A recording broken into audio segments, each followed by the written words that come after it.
Okay, we have an example of a community here of 1,000 people in Bangladesh that is drinking arsenic-contaminated groundwater with concentrations, and this is greater than 100 micrograms per liter. And remember, the standard is 10 micrograms per liter, 10 parts per billion. So this is 100 times more, 10 times more.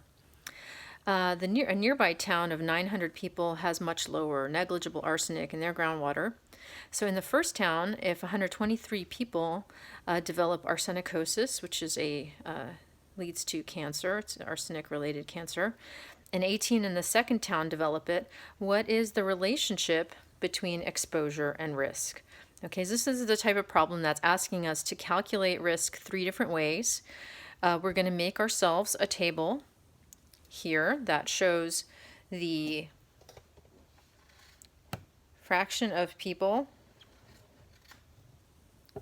who were exposed and got the disease, those who were exposed but didn't get the disease, and then a control group where 18 were not exposed but got the disease, and then 882 were not exposed and also did not get the disease, right? So these numbers add up to 900 and these add up to 1,000. Okay, so we're going to calculate the relative risk, attributable risk, and the odds ratio.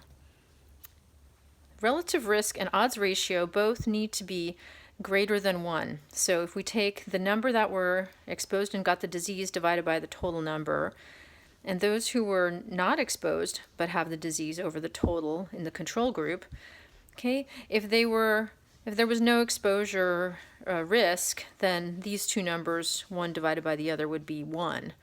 But if there is some kind of risk, then we're going to get a number greater than 1. When we do the math, we fill in here, we see that it's 6.15, which is indeed greater than 1. So there is a risk involved to drinking arsenic-contaminated groundwater, as we know. Similarly, odds ratio gives us kind of the similar idea, and we're multiplying A times D, 123 times 882, B times C, 877 times 18, and again we get a number greater than 6, which is greater than 1, and so there is a risk there.